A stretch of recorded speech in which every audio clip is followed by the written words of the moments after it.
After spending the night with his mistress, the billionaire walked into his mansion, smiling, until he found his pregnant wife's diamond earrings placed on his pillow and a goodbye note so cruel he couldn't finish reading it without falling to his knees. Hi, my beautiful family. Welcome back to your own family channel, Mr. Peter's Stories. May the Almighty wrap every woman in a light so pure and powerful that no pain, no injustice, and no hardship can ever dim her worth. May your heart be guarded with divine peace, your steps strengthened with courage, and your soul lifted higher than every burden that ever tried to break you. You are the quiet miracle in every home, the soft voice that brings calm, the unwavering love that keeps the world standing. I pray your days overflow with blessings that chase away sorrow, doors open for you before you even knock, and joy settles in your life like a permanent guest. May your sacrifices return to you multiplied, your prayers be answered beautifully, and your future shine with honor, comfort, and endless love. Every woman deserves the kind of respect that reaches the heavens. If your heart is pure, like the video. If your love is true, right, I stand with real women. Let's start with love. Matthew Cook stumbled through his mansion doors at 6 a.m, still drunk from Lillian's bed, expecting silence. Instead, he found his entire family, his business partners, and his mother-in-law sitting in his living room with his 8 months pregnant wife, standing in the center, holding a DNA test, a stack of receipts, and a smile so cold it sobered him instantly. The living room lights blazed like an interrogation room. Matthew froze in the doorway, Lillian's perfume clinging to his wrinkled shirt. His mother sat on the cream sofa, her face carved from stone. His 3 business partners occupied the chairs near the fireplace, arms crossed. Gloria's mother stood behind the couch, eyes red but fierce, and there, in the center, stood Gloria. She wore a black dress that hugged her pregnant belly, hair pulled back in a severe bun, diamond earrings catching the light. She looked like a prosecutor about to deliver closing arguments. The coffee table was covered with manila folders, a laptop connected to the television, and a small wooden box. "Close the door, Matthew," Gloria said, her voice steady as granite. "You'll want privacy for this." He closed the door with shaking hands. "Gloria, what is this? Why is everyone—" "Sit down." She pointed to a single chair positioned facing everyone else. "Now." Matthew sat. His mother wouldn't meet his eyes. Richard stared at him with open disgust. Gloria picked up a remote control. "I've called everyone here because I'm tired of being the crazy one, the hormonal pregnant woman who imagines things, the paranoid wife who doesn't trust her successful husband." She clicked the remote. The television screen lit up. "So I'm going to show you all who Matthew Cook really is." The first image appeared.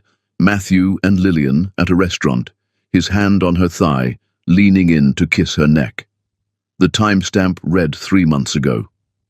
"That's Valentino's," Gloria said calmly. "Our anniversary restaurant. He took her there on our actual anniversary while I was home with food poisoning." The next image, Matthew and Lillian entering a hotel, then another, them on a beach in the Bahamas. "I hired an investigator 4 months ago," Gloria continued. "These are highlights from 63 documented encounters over the past 18 months. Matthew's mother made a small sound of pain. Gloria clicked again. A spreadsheet filled the screen. $340,000 spent on Lillian Gish in 14 months. Cartier bracelet, $12,000. Apartment deposit and 6 months rent, $48,000. BMW lease, $52,000. Vacation to Bali, $23,000. Paris shopping trip, $37,000. Richard leaned forward. "Where did that money come from?" Gloria turned to him. "Excellent question. Matthew, would you like to tell them, or should I?" Matthew couldn't form words. "The money came from our company operational account," Gloria said. "Matthew has been embezzling for over a year. I have all the transfers, all the fake expense reports. I've already given copies to the company's lawyers and the district attorney's office." The room exploded. Richard shot to his feet. "You've been stealing from us?" Gloria held up her hand. "I'm not finished." She clicked the remote. A video began playing. Gloria herself sitting in what looked like a lawyer's office. 2 years ago, Video Gloria said, Matthew's company was dying. The banks refused to extend credit. We were 30 days from bankruptcy. I sold my mother's restaurant. My only inheritance, $800,000. I gave Matthew every penny. I believed in us. The video cut to a different day. 1 year ago, his mother had a stroke. I slept on hospital floors for 6 days while he was closing deals. Where was he? He was in Miami, at the Fontainebleau Hotel, with Lillian. I have the receipts. While I held his mother's hand and prayed she wouldn't die, he was getting drunk by a pool with his mistress. Matthew's mother stood abruptly and walked out. Matthew heard her crying in the hallway. The video continued. 3 years ago, I was pregnant with our first baby. Matthew doesn't know this because I never got the chance to tell him. I was 12 weeks along. I'd planned this elaborate surprise. The night I planned to tell him, he came home at 2 in the morning, smelling like perfume that wasn't mine. 2 days later, I started bleeding at work. I drove myself to the hospital. I lost our baby alone in an emergency room while he was at a client meeting. I found the hotel receipt in his jacket pocket 3 days later. Gloria clicked off the video. Her mother was openly weeping. Richard looked like he wanted to vomit. One more thing, Gloria said quietly. She opened the wooden box and pulled out papers. Last month, Robert Palmer tried to buy our company for pennies on the dollar. You were ready to accept because you thought we had no choice. I worked 72 hours straight. I restructured our entire debt, brought in 2 new investors, saved this company. Where was Matthew? She handed the papers to Richard. He was in Napa, wine tasting, on the company credit card. Richard looked up, his jaw tight. Where? Ask Lillian, Gloria said. Matthew finally found his voice. Gloria, please, I can explain. Explain what? She walked toward him. Explain how you stole from your partners. Explain how you abandoned your mother during a stroke. Explain how I lost our first baby alone. Her voice rose. Explain how you threw away 8 years of marriage for a woman who doesn't even love you. You don't know that. Gloria pulled out her phone and held it out. A text message conversation appeared. Lillian's messages to someone named Derek. He's so pathetic. Spent another $20,000 this month. Boss says keep it up. The company will collapse by Q4. Then we move in for the buyout. Derek's response. You sleeping with him? Lillian. Have to. He's suspicious when I don't. Close your eyes and think of the bonus LL. Gloria pocketed her phone. Lillian Gish was hired by Robert Palmer to seduce you and destroy you from the inside. Congratulations, Matthew. You fell in love with a corporate spy and paid her 6 figures to ruin your own company. Matthew gripped the chair arms to keep from falling. Gloria reached up and removed her diamond earrings, the ones her grandmother gave her on her deathbed, the ones she'd worn every day of their marriage. She placed them on the coffee table. I'm done, she said simply. I'm filing for divorce tomorrow morning. I'm taking my maiden name back, Swanson. This baby will be a Swanson, not a Cook. You all wanted to know why I called you here. I want witnesses. I want everyone who told me I was lucky to marry him to see exactly what I married. A liar, a thief, a coward. She turned to his partners. I've prepared a full financial report of every penny he stole. My lawyer will send it tomorrow. I'm not pressing charges on the condition that he pays back every cent plus interest and resigns immediately. She turned to her mother. Mom, let's go. As they walked toward the door, Gloria stopped and looked back. The movers will come for my things tomorrow. Don't be here. And Matthew, don't look for me. Don't call. Don't show up anywhere near me or this baby. You chose Lillian. Live with that choice. She walked out. Her mother followed. Then Richard and the other partners filed out without a word. The door closed. Matthew sat alone in the mansion, staring at Gloria's diamond earrings on the table. His phone buzzed. Unknown number. Matthew Cook. A man's voice, professional, cold. Yes? This is James Chen from Baxter Industries. We just received a video file from Gloria Swanson's legal team documenting your embezzlement and affair. Effective immediately, we're terminating our contract. You have 48 hours to return our equipment. The line went dead. Within 30 minutes, 4 major clients called to terminate contracts. Gloria had sent evidence to every client the company had. Matthew pulled up his email. Subject lines from competitors, journalists, vendors. Request for comment on embezzlement allegations. His phone rang one more time. Lillian's voice was bright, amused. Did you really think I wouldn't get caught? Your wife's little show was perfect. My boss is thrilled. Thanks for making it so easy, Matthew. The jewelry was nice, but watching you crash and burn, that's the real payment. She hung up, laughing. Matthew looked at Gloria's diamond earrings on the coffee table. In the growing light, they seemed to accuse him. He picked them up with shaking hands. He'd thrown away everything real for something fake, and now the whole world knew it. His phone buzzed with a breaking news alert. Tech CEO under investigation for embezzlement to fund affair. His photo stared back at him from the screen. Gloria had destroyed him. Completely, publicly, methodically.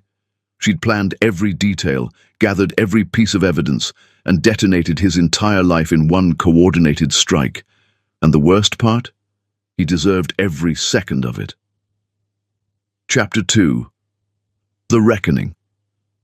Matthew Cook woke the next morning on his living room floor, still wearing yesterday's clothes.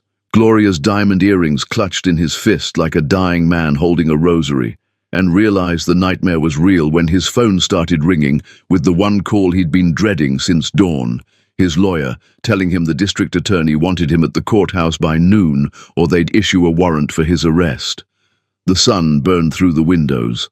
Matthew's head pounded from the bottle of scotch he'd emptied after everyone left, but the alcohol had done nothing to erase the memory of Gloria's face. His phone wouldn't stop buzzing. 53 missed calls, 112 text messages, over 300 unread emails. He ignored all of it and dragged himself to the shower. He dressed in his best suit, armor for the battle ahead, and caught his reflection in the mirror. He'd lost weight. Grey streaked his temples, lines carved his face. He looked like a man whose life had imploded in less than 24 hours. By the time he arrived at the courthouse, media was waiting. Cameras flashed as he pushed through the crowd. Inside, his lawyer Dennis met him with a face that said everything about how bad this would be. "They have everything," Dennis said, leading Matthew to a conference room. "Bank records, expense reports, credit card statements, hotel receipts, photos, videos. Gloria's been building this case for months. It's airtight." "How much time am I looking at?" 2 to 5 years if we go to trial and lose. But they're offering a deal, full restitution, $340,000, plus $50,000 in penalties, 2 years probation, 500 hours community service. You resign from the company immediately and you don't contest the divorce or custody. And if I don't take it, then you go to trial, it becomes a media circus, and you probably serve actual prison time. Matthew, take the deal. 3 hours later, Matthew stood before a judge and pleaded no contest to embezzlement charges. The judge's eyes held nothing but contempt. When he finally left the courthouse, his phone rang. "Richard." "The board voted," Richard said without greeting. "You're out. Effective immediately. We're buying out your shares at minimum valuation. Don't come back to the office. Security has your photo." The line went dead. He drove back to the mansion in a daze. When he pulled into the driveway, a moving truck blocked it. Men were carrying furniture and boxes out. Gloria's things. A woman in a business suit stood on the steps. "Mr. Cook, I'm Amanda Reeves, Mrs. Swanson's attorney. The movers have a list of items that belong to Mrs. Swanson. Per the prenuptial agreement, any property she brought into the marriage or purchased with her own funds remains hers. I have an injunction preventing you from interfering." Matthew sat in his car and watched them take everything that had made the house a home. Box after box, piece after piece, the movers stripped the house of Gloria's presence. When they finished, Amanda handed Matthew an envelope. "Divorce papers. You have 30 days to respond, but Mrs. Swanson expects you not to contest. You'll also find a custody arrangement and restraining order. You're not to come within 500 feet of Mrs. Swanson for 1 year." Amanda walked to her car, then turned back. "For what it's worth, Mr. Cook, I've been a divorce attorney for 20 years. I've seen terrible husbands. But what you did, spending hundreds of thousands on a mistress while your pregnant wife sold her mother's restaurant to save your company, that's a new level of low. I hope you never forget what you threw away. Matthew went inside. The house echoed with emptiness. In the kitchen, he found a note taped to the refrigerator. Your mother is with me. She'll call you if and when she's ready. Don't contact her. G. He opened the refrigerator, empty except for condiments. The pantry, cleared out. She'd left him nothing. Upstairs, on his pillow, he found another envelope. Inside was a single ultrasound photo dated 3 years ago, written on the bottom in Gloria's handwriting, Baby A, 12 weeks, lost at 12 weeks 4 days. You were in Miami. Matthew collapsed on the bed. The ultrasound clutched to his chest and sobbed. He'd never known. She'd been carrying his child, and he'd been in a hotel with Lillian. Then Gloria had lost the baby alone. His phone rang. St. Mary's Hospital. Mr. Cook, this is Dr. Wilson at St. Mary's. Your wife is in labor. Matthew was out the door before the doctor finished speaking. He broke every speed limit, parked illegally, and ran through the emergency entrance. A security guard stopped him at the elevators. I need to see Gloria Swanson. She's in labor. I'm the father. The guard checked his computer, made a phone call, then shook his head. I'm sorry, sir. Mrs. Swanson has a no-visitor order. You're not allowed in the maternity ward. That's my daughter being born. Sir, if you don't calm down, I'll have to call additional security. Matthew forced himself to breathe. Can you at least tell me if she's okay? The guard made another call, then nodded. Labor is progressing normally. Both mother and baby are stable. Matthew sank into a chair in the waiting room. Around him, families came and went. Excited fathers, grandparents arriving with balloons. He watched them all, invisible and alone. Hours passed. Matthew couldn't eat, couldn't think. He texted Gloria's mother, begging for updates. No response.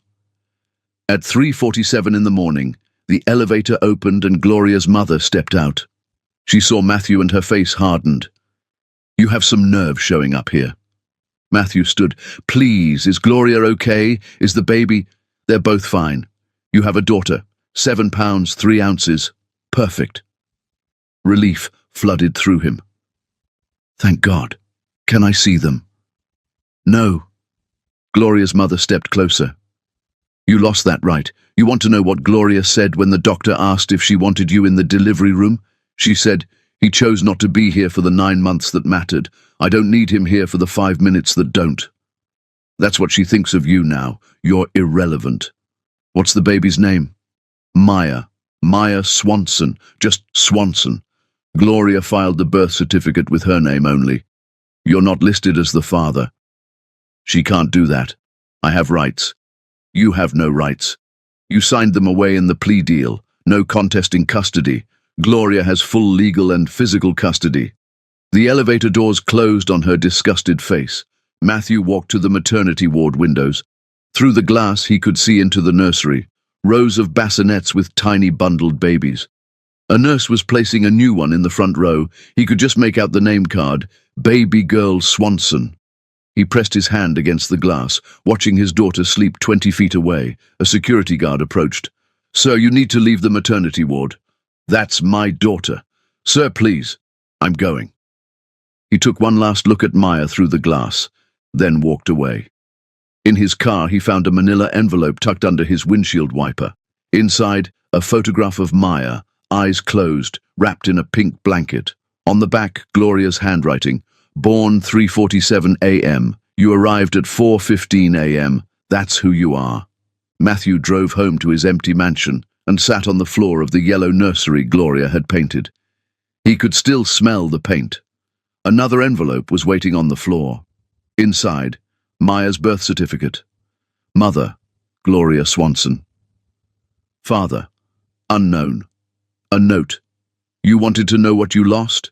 This is it. She'll grow up knowing her mother loves her. That's all she needs. The father space on her birth certificate is blank because that's what you were to us. Blank, absent, nothing. If you want to change that, figure out how to be something other than the man who threw his family away. Until then, Stay away from us both. Gloria. His phone rang. First National Bank. We're concerned about your ability to pay your mortgage. We'll need proof of employment within 10 business days, or we'll begin foreclosure. Matthew hung up. The bank would take the house. The company was gone. His family was gone. His daughter was born without his name. He lay down on the floor of the yellow nursery and stared at the ceiling, holding his daughter's birth certificate. This was rock bottom, and he'd built this pit himself, one selfish choice at a time. Somewhere across the city, Gloria was holding Maya for the first time, surrounded by people who loved them both. And Matthew had no one to blame but himself. Chapter 3. The Fall. 3 months after watching his daughter born through hospital glass, Matthew Cook stood in line at a construction site clutching a lunch he'd packed in a paper bag, waiting for the foreman to assign him to a crew, when his phone buzzed with a news alert showing Gloria cutting a ribbon in front of a pristine storefront with Maya strapped to her chest, and the headline, "From betrayed wife to business owner, Gloria Swanson opens artisan bakery." The photo showed Gloria radiant in a cream dress, one hand on oversized scissors and the other supporting Maya's small back. Behind her, the bakery window displayed elaborate cakes. A crowd of well-wishers surrounded her. Matthew zoomed in on Maya. 3 months old now, he could see her tiny profile against Gloria's chest, one small fist visible. His daughter, a stranger. "Cook!" The foreman's voice snapped him back. "You deaf! Grab a shovel and get to the foundation site." Matthew shoved his phone away and picked up equipment. This was his life now. Construction work, manual labor, every muscle screaming by day's end. He'd gone from corner office to construction site in 3 months. The bank had taken the mansion 6 weeks ago. Matthew now rented a studio apartment with thin walls and questionable plumbing.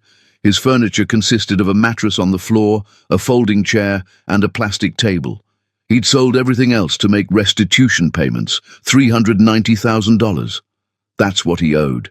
He paid $2,000 monthly from his construction wages and second job at a warehouse. At this rate, it would take over 16 years. During lunch, Matthew read the article about Gloria's bakery. "This bakery represents freedom," Gloria was quoted. "After leaving a toxic marriage, I realized I'd spent years supporting someone else's dreams. Now I'm building my own." The article continued. "Swanson financed the bakery through personal savings and a small business loan. She works 6 days a week, often with her infant daughter nearby.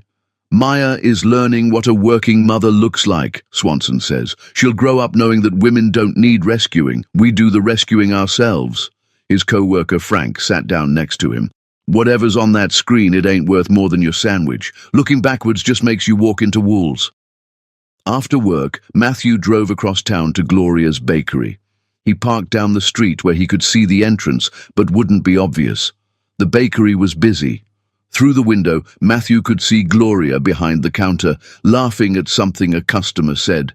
She looked happy, actually happy. Matthew sat in his car until closing time. He watched Gloria flip the sign to closed, saw her emerge with Maya in the carrier, and walk to a modest sedan. She looked tired but satisfied, the kind of tired that comes from good work. Matthew drove back to his studio, microwaved a dollar store meal, and ate it sitting on his mattress. His phone buzzed. Court reminder. Community service hours due next week. Current progress. 88 of 500 completed. Matthew pulled up his banking app. After rent, utilities, food, and restitution, he had $217 left for the month. He searched Gloria's bakery name. 5-star reviews filled the screen.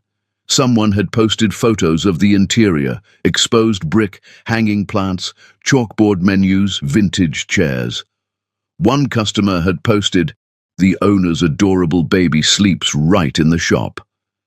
The photo showed a portable crib in a corner, Maya sleeping while Gloria worked at a desk nearby.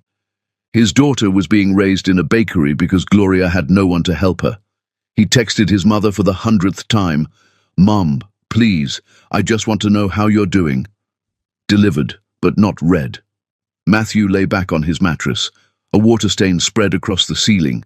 His entire life had become this room, small, stained, falling apart. His phone buzzed, an email from Gloria's attorney. "Mr. Cook, Mrs. Swanson has been made aware of your attempts to observe her from your vehicle. While you haven't violated the restraining order, your presence is unwanted. This serves as official notice that any further surveillance will be considered harassment. Mrs. Swanson requests that you respect her wishes to be left alone." Matthew typed, "Please tell Gloria I'm sorry, I just wanted to see Maya, I'll stay away." Response, noted. Matthew deleted Gloria's bakery from his browser, her number from his favorites, every photo of her from his phone except one, their wedding day. He kept that as a reminder of what he'd destroyed. The next morning he reported to community service, serving meals at a homeless shelter. An older man came through the line. "What's your story? DUI?" "Embezzlement." The man whistled. "What did you spend it on?" Matthew's throat tightened. "A woman who didn't love me." The man studied him. "That's worse than gambling. At least with gambling you might win something." After his shift, the supervisor Helen called him in. "You're quiet. Most court-ordered volunteers complain, you just work." "No point complaining. I read about your case. Your wife really took you down hard." "She had every right to." "What made you show up here every week without complaint?" "Because it should have been me," Matthew said quietly. "If things had gone different, I'd be the one going through that line asking for food. The only difference between me and them is luck." Helen nodded slowly. "First honest answer I've heard in 5 years. Keep that perspective." Matthew drove home exhausted. At his door he found a package. Inside was a framed photo, Maya in her bassinet from the hospital, awake, eyes open, one tiny fist near her face. Tucked in the frame. "She has your eyes. That's all she'll ever have of you. Make peace with that. G." Matthew held the photo and something broke inside his chest. His daughter had his eyes.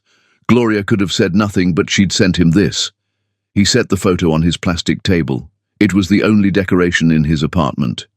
Matthew ate his dinner sitting on the floor, looking at his daughter's face, and made a promise out loud. "I'll be someone worthy of knowing you, even if it takes the rest of my life. Even if you never want to know me.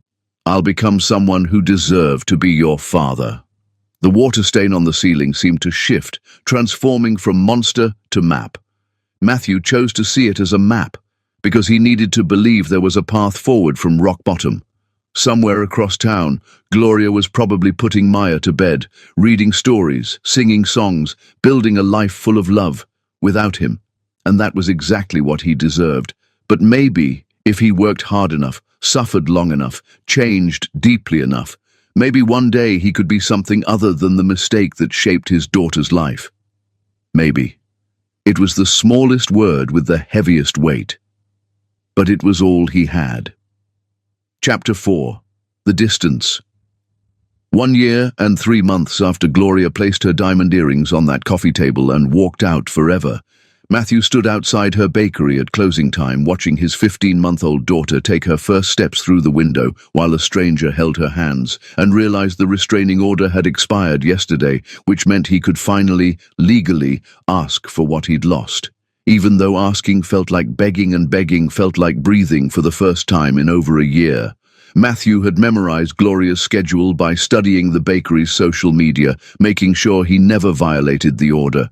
The order expired at midnight yesterday. He'd waited in his apartment watching the clock, and the moment it turned 12:01 a.m., he'd allowed himself to hope. Now, standing across the street, Matthew watched Maya wobble between a chair and a woman. Ramona, Gloria's college roommate. Maya's tiny hands gripped Ramona's fingers, her face scrunched in concentration. Gloria sat at a corner table reviewing paperwork, but she looked up every few seconds to watch Maya. When Maya reached the chair successfully, both women cheered. Maya clapped her chubby hands together, delighted. Matthew's chest ached. His daughter had just walked for the first time, and he'd seen it through a window. The bakery had changed. More seating, fresh paint, a new sign. Business was clearly good. He waited until Ramona left, until Gloria flipped the sign to closed, until the last customer departed. Then he crossed the street and knocked on the locked glass door. Gloria's head snapped up. She saw him, and her entire body went rigid. For a long moment, she just stared. Then she picked up Maya, settled her on her hip, and walked to the door. She didn't open it. "The order expired," Matthew said loud enough to be heard. "I'm not violating anything, I just want to talk, please." Gloria's jaw worked. Maya babbled something, reaching for colorful macarons. Gloria adjusted her automatically.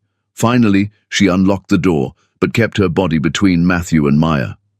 "You have 5 minutes. Out here." She stepped onto the sidewalk, pulling the door shut. Maya twisted in her arms, trying to see the pretty colors. Matthew took in every detail of his daughter. Dark curls like Gloria's, his eyes, round cheeks, tiny hands grabbing at Gloria's collar, denim overalls with a white shirt underneath. "She's beautiful," Matthew whispered. "I know." They stood in silence. "I've been in therapy, twice a week. I've paid back $180,000. I work construction during the day, warehouse at night, community service on weekends. I live in a studio that costs $600 a month and eat ramen because every extra dollar goes toward what I owe. I'm not telling you for sympathy. I need you to know I'm trying to become someone different." Gloria's expression didn't change. "Good for you. I want to see her. See them both. I want to be in Maya's life. Whatever that looks like. Whatever you're willing to allow." "No." The word was simple, final, devastating. "Gloria, you don't get to show up after 15 months and ask for access to my daughter. Our daughter, biologically. My daughter in every way that matters. You weren't there when she had colic and screamed for 6 hours straight. You weren't there when she got her first tooth. You weren't there when she had a fever of 103 and I spent the night in the ER alone. You weren't there for her first word, Mama. You weren't there when she started crawling, when she pulled herself up, when she took her first steps 20 minutes ago." Gloria's voice stayed level, but her eyes burned. "You don't get to miss everything that was hard and show up asking for the good parts." "I know, you're right, but I'm her father. Biology doesn't make you a father. Love makes you a father. Showing up makes you a father. You're just a sperm donor who shares her eye color." Maya reached for Matthew suddenly. "Hi," she said clearly. It was like being stabbed and healed simultaneously. "Hi," Matthew said back, his voice breaking. Gloria pulled Maya's hand back. "No, baby, we don't talk to strangers." "I'm not a stranger, I'm her. You're a stranger to her. She doesn't know you.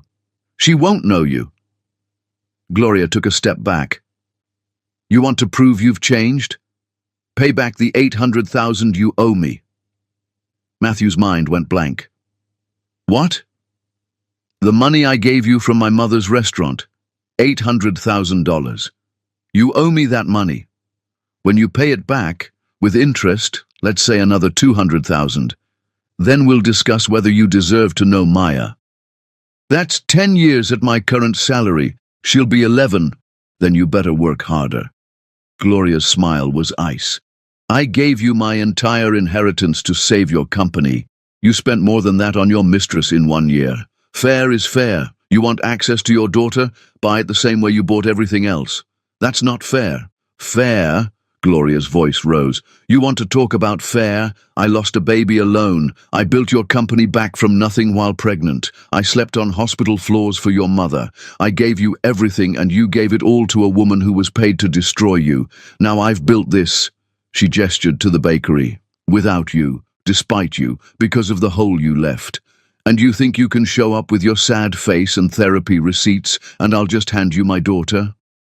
Maya started to fuss. Gloria immediately softened, bouncing her gently. "It's okay, baby. Mama's okay." Matthew watched Gloria soothe their daughter. They were a complete unit. Gloria had built a life that didn't need him. "I'll pay it back," Matthew said quietly. "All of it. However long it takes. You do that." Gloria reached for the bakery door. "And Matthew, stop standing outside my business watching us. I appreciate you respecting boundaries. Keep doing that. When you pay your debt, if you pay your debt, my lawyer will contact you. Until then, stay away." She went inside and locked the door. Matthew stood on the sidewalk and watched Gloria gather her things, strap Maya into a stroller, and exit through a back door. His phone showed 9:47 p.m. He'd driven 40 minutes. The encounter had lasted less than 5 minutes. Matthew walked to his car. He pulled out his phone and opened his banking app. Current balance, $183. Restitution payment due in 3 days, $2,000. But the $800,000 Gloria was demanding, he did the math 3 times, 9 years and 4 months. Assuming he never had an emergency, Maya would be 10.5 years old, a decade. He'd miss her entire childhood. The fair thing would be to give up, to let Gloria raise Maya in peace. But Matthew thought about Maya's face when she'd reached for him.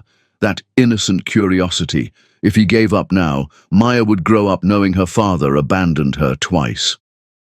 Matthew started his car and drove to the warehouse for his overnight shift. He moved boxes for 8 hours, his body on autopilot while his mind calculated scenarios. During his break at 3 a.m., his phone buzzed. An email from an unknown address. Subject, payment plan proposal. Mr. Cook, after consideration, Mrs. Swanson is willing to accept monthly payments of $5,000 toward her claim of $800,000 plus interest. At this rate, the debt will be satisfied in 14 years. Alternatively, if you can pay $10,000 monthly, the term reduces to 7 years. Mrs. Swanson is willing to allow supervised visitation to begin once you have paid $380,000 of the principal. At that time, you may see Maya for 1 hour per month under my supervision. These terms are non-negotiable. If you agree, respond within 48 hours. Amanda Reeves. Matthew read it 4 times. Gloria wasn't trying to keep him out forever. She was testing him. He calculated, at $5,000 per month, he'd need 3 jobs. He'd be working 7 days a week, 18-hour days, no social life, no rest. But in 3 years and 2 months, if he could maintain that pace, he'd hit $380,000 and could start seeing Maya. She'd be 4.5. Matthew typed, I agree to $10,000 monthly payments. I will earn the right to know my daughter. Thank you. Response came within minutes. Contract will be sent tomorrow. First payment due within 30 days. Don't make me regret this. Amanda. Matthew finished his warehouse shift as the sun rose. He went home, showered, ate a protein bar, and went to his construction job. During lunch, he applied for weekend work at 3 different companies. By end of day, he'd secured a Sunday landscaping job. That night, he taught himself advanced coding through free online courses. He'd sleep 4 hours a night, work 7 days a week, give up everything that wasn't essential, because Gloria had given him a gift, a path forward.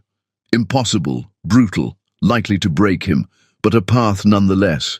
And at the end of that path was his daughter, $10,000 a month, 7 years. Maya would be 8 years old when the debt was paid. Maybe he could become someone she wouldn't be ashamed to know. Maybe he could earn the forgiveness he didn't deserve. Maybe was still the smallest word with the heaviest weight. But now it had a number, $800,000. And Matthew would pay every cent. Chapter 5. The Grind. 2 years after Matthew signed the payment contract that felt more like a prison sentence written in his own blood, he stood in a gas station at 4 in the morning calculating whether he could afford both coffee and a breakfast sandwich when his phone showed a notification. Local baker Gloria Swanson expands to 5 locations, lands cookbook deal with major publisher. The article loaded slowly on his cracked phone screen. Matthew paid for just the coffee.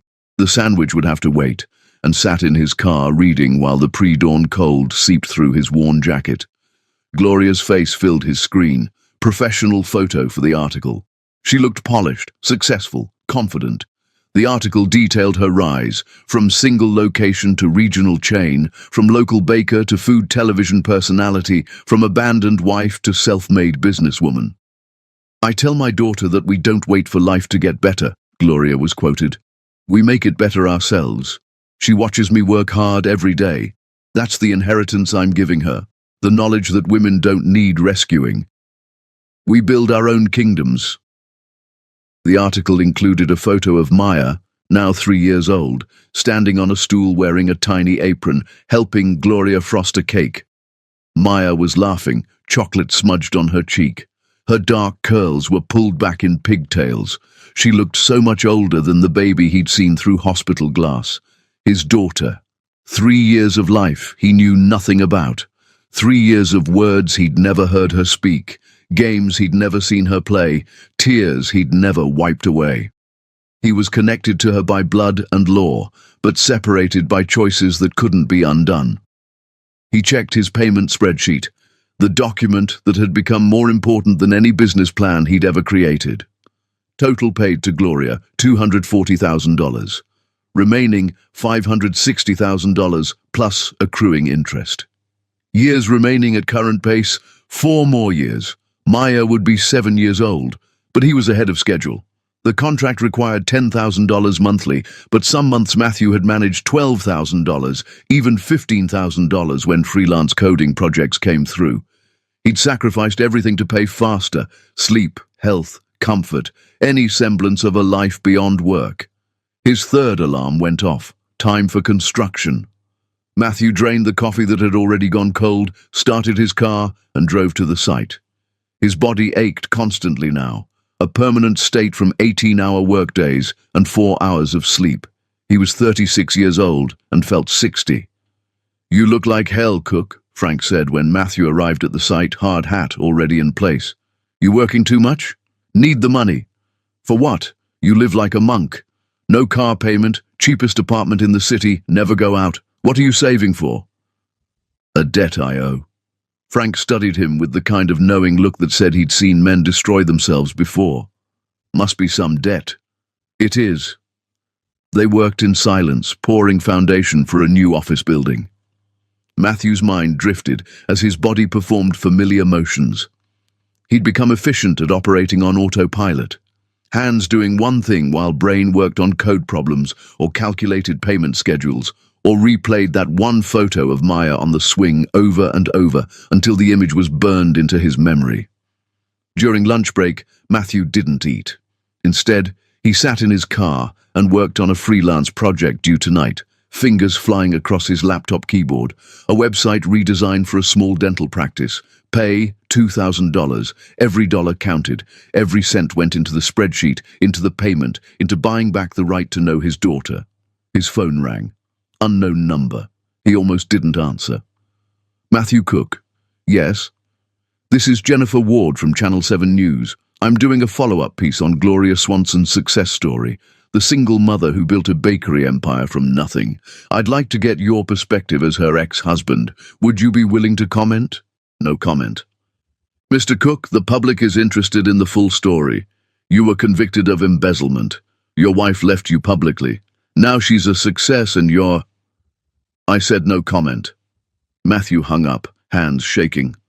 Over the next hour, 5 different journalists called. Someone had leaked his number to the media. They wanted the scandal angle, the "where is he now" piece to contrast with Gloria's triumph. They wanted to make his suffering into entertainment. Matthew turned off his phone and returned to work, focusing on the physical labor to keep his mind from spiraling.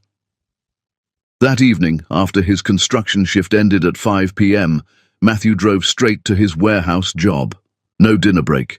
He'd eat the protein bar in his car on the way. 8 hours of inventory management stretched ahead, scanning boxes, loading pallets, moving product.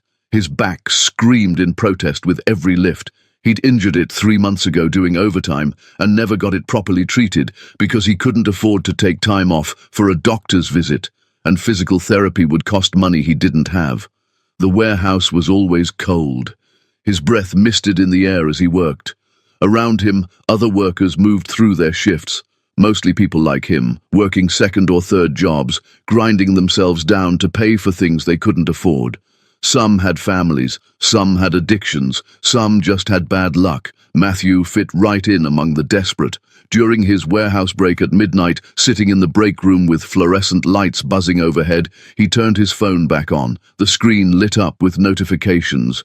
17 missed calls, 12 voicemails, 23 text messages, all from reporters wanting statements, interviews, comments on Gloria's success, and 1 email from Amanda Reeves, Gloria's attorney.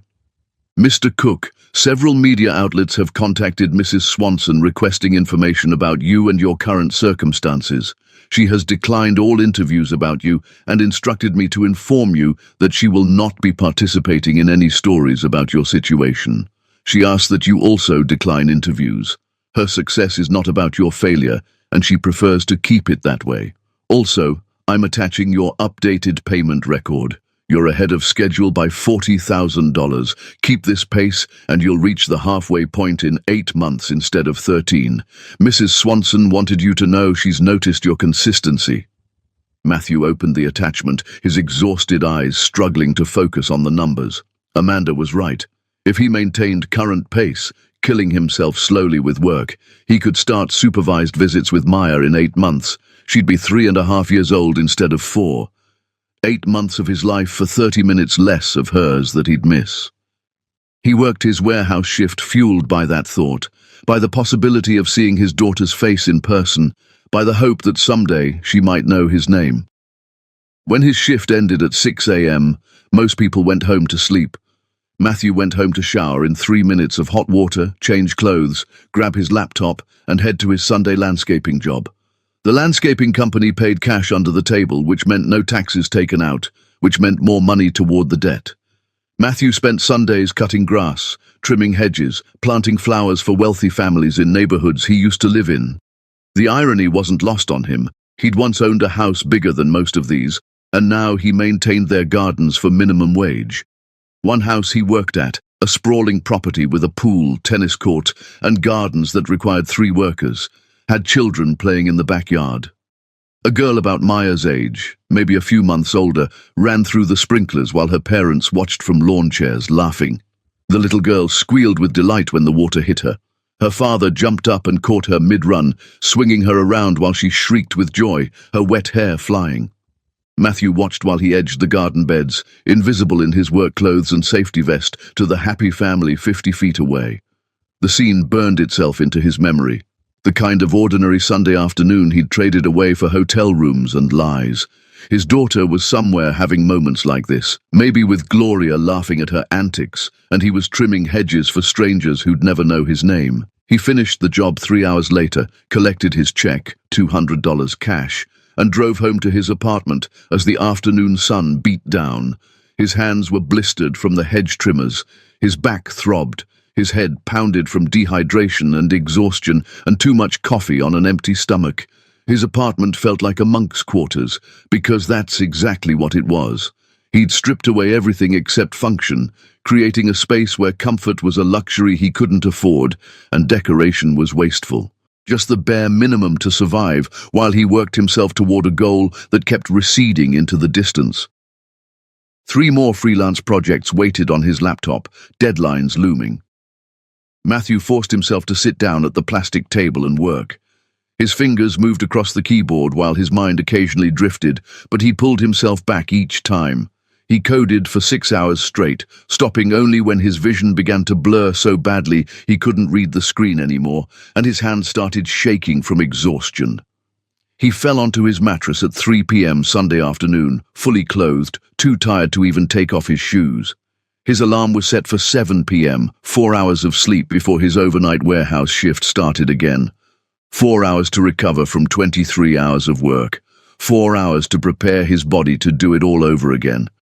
His phone buzzed just as he was closing his eyes. A text from an unknown number with an attached photo. Matthew almost deleted it. Probably another reporter who'd gotten his number, but something made him open it. The photo showed Maya in a park, pushing herself on a swing, face scrunched in concentration and determination. Her tiny hands gripped the chains. Her curls flew out behind her in the motion. She wore a purple jacket and yellow rain boots that were probably too big for her. The leaves on the ground suggested it was taken recently, maybe even today. No message accompanied the photo, just the image of his daughter, learning independence, growing up without him. Matthew stared at it for 10 minutes, memorizing every detail. Who had sent it? Gloria wouldn't. His mother, Ramona, someone else who knew his number and wanted him to see what he was missing. Or maybe, and this thought made his chest ache, someone who wanted him to see that Maya was okay, was happy, was thriving despite his absence. He saved the photo and set it as his phone's wallpaper, replacing the old hospital photo. When the alarm woke him 4 hours later with a jolt that felt like violence, Maya's face on the swing was the first thing he saw, her face frozen in determination, reaching for something just ahead of her, just like he was.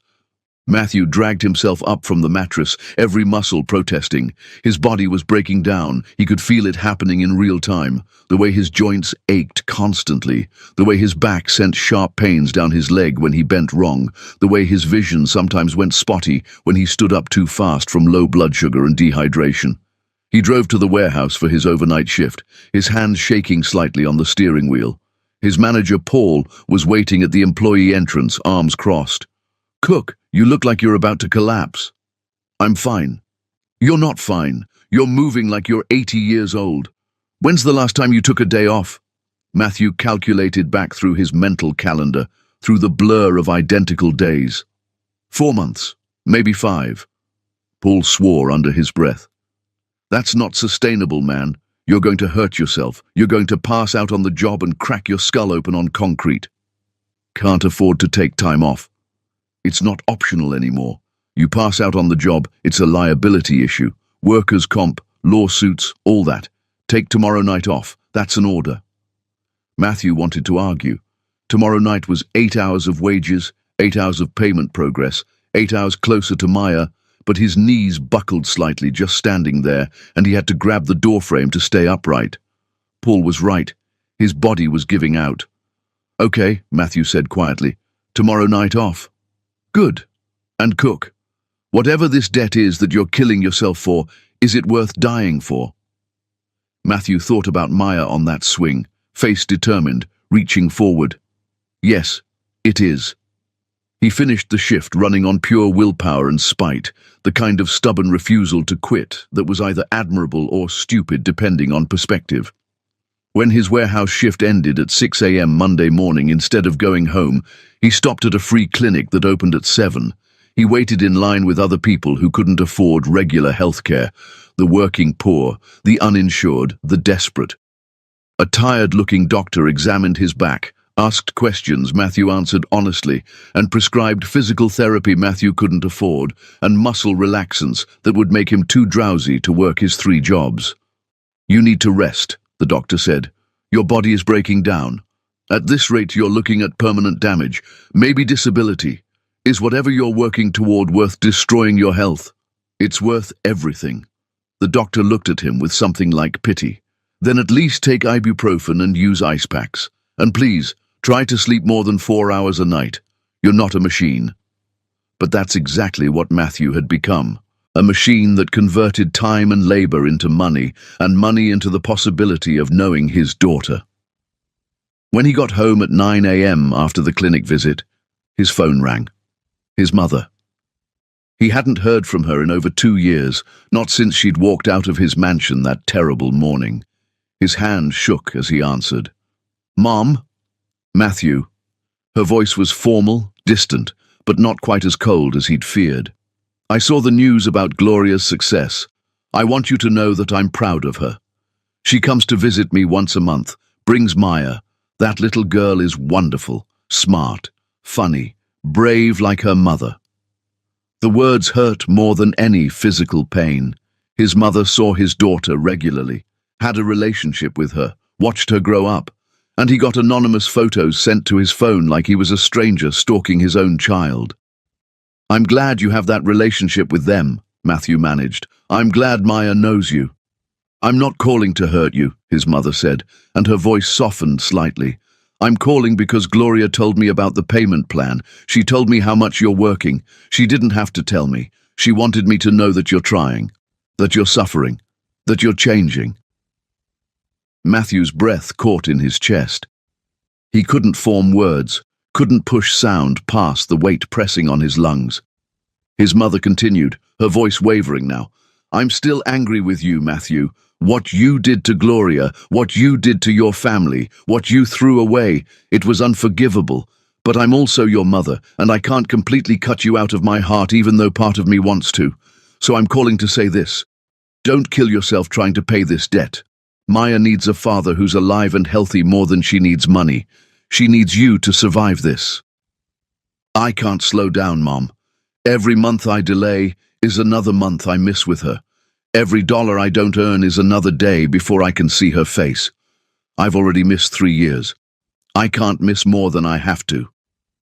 Matthew, you're going to work yourself into a heart attack. I can hear it in your voice. You sound destroyed. I am destroyed. I destroyed myself. This is what fixing it looks like. This is penance. This is earning back something I threw away. His mother was quiet for a long moment. When she spoke again, her voice was thick with emotion. Gloria asked me to call you. She's worried about you. She saw something in the media. Some journalist tried to interview her about where you are now, and she realized people are hounding you. She's worried you're going to hurt yourself. She said if you need to adjust the payment plan, if you need easier terms, her lawyer will work with you. No. Matthew's voice came out fierce, almost angry. I'm not asking for easier terms. I'm not asking for mercy I don't deserve. I'm paying what I promised. Tell Gloria thank you for the concern, but I'm fine. Tell her I'll pay every cent. Tell her I'll earn the right to know Maya even if it kills me. It might kill you. That's what I'm trying to say. Then I'll die having done the one right thing I've managed in 5 years. I'm putting my family first, even if I can't be with them, even if it destroys me. This is the only way I know how to love them now. His mother sighed, a sound of resignation and sorrow. You're as stubborn as your father was. He worked himself into an early grave too. I watched him do it. I won't watch you do the same thing. I'm sorry I wasn't there when Dad died. I'm sorry I was with Lillian instead of at his bedside. I'm sorry for all of it, Mom, for everything. But this is the only apology that matters, showing up through action instead of words. I know you are, I know. His mother's voice broke slightly. Just please, be sorry by staying alive, Matthew. Maya might forgive you someday. She might want to know you, but she can't forgive you if you're dead. She can't have a relationship with you if you work yourself into the ground. She hung up before he could respond, leaving Matthew sitting on his mattress in his prison cell apartment staring at his phone. Gloria was worried about him. After everything, after the public humiliation, after the divorce, after 3 years of radio silence, some small part of Gloria still cared whether he lived or died.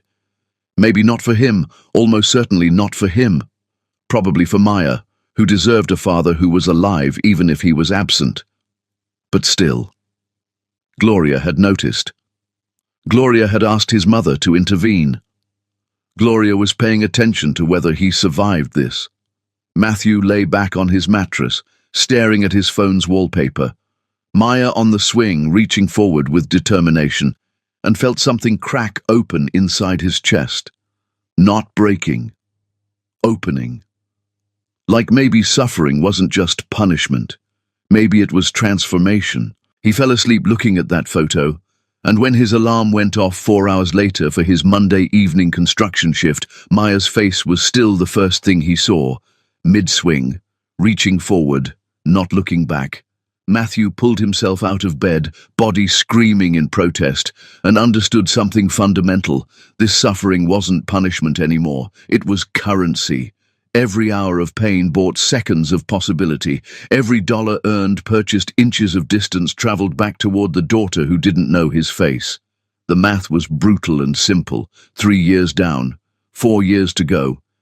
Maya would be 7 when the debt was fully paid. But in 8 months, 240 days, he'd reach the halfway point and earn his first supervised visit. 240 days of this grinding, breaking, soul-crushing work. He could survive 240 more days of anything if it meant hearing his daughter's voice say something other than hi through a window. He had to. Chapter 6. The Baptism. 3 years after Gloria walked out of his life, Matthew received a cream-colored envelope in handwriting he'd recognize anywhere, and when he opened it, standing in his apartment that still looked like a prison cell, he found an invitation to Maya's baptism with a note. You've paid $380,000. You've been consistent. You can attend, last row only, no approaching us, 30 minutes maximum. This isn't reconciliation, this is acknowledgement that you've finally done one thing right. Matthew read the invitation 7 times. The baptism was 2 weeks away. He had 14 days to prepare for 30 minutes in the same building as his daughter. Maya Rose Swanson invites you to celebrate her baptism. There was a photo, Maya at 3 wearing a white dress, holding a stuffed rabbit, smiling. She had Gloria's smile, his eyes. Matthew requested time off from all 3 jobs. He'd worked double shifts to make up the money, but this moment was worth it. He went to a thrift store and bought a suit. Navy blue, slightly too big. $15. Got it altered for $12. Haircut for $8. Card for $2. He bought the simplest one and wrote, "To Maya, may you always know you're loved. M." He couldn't write Dad. He hadn't earned that name. The 2 weeks passed in agony. Matthew rehearsed scenarios. What if Maya saw him and asked who he was? What if Gloria changed her mind? His therapist helped him prepare. You're going to feel a lot of emotions. Grief for what you've missed. Hope for what might be possible. Shame. The key is to experience those feelings without acting on them. You're there to witness, not participate. The night before, he couldn't sleep. He drove to St. Catherine's Church at 3 a.m. and sat in the parking lot until dawn, watching the building. He went home, showered 3 times and put on his thrift store suit. He looked in the mirror and barely recognized himself. Grey streaked his temples. Lines carved his face. He looked like a man who'd been through a war. Matthew arrived an hour early. Families began arriving, grandparents, cousins, friends carrying gifts. They filed in, laughing and chatting. At 15 minutes before the service, Gloria's car pulled up. Matthew's breath stopped.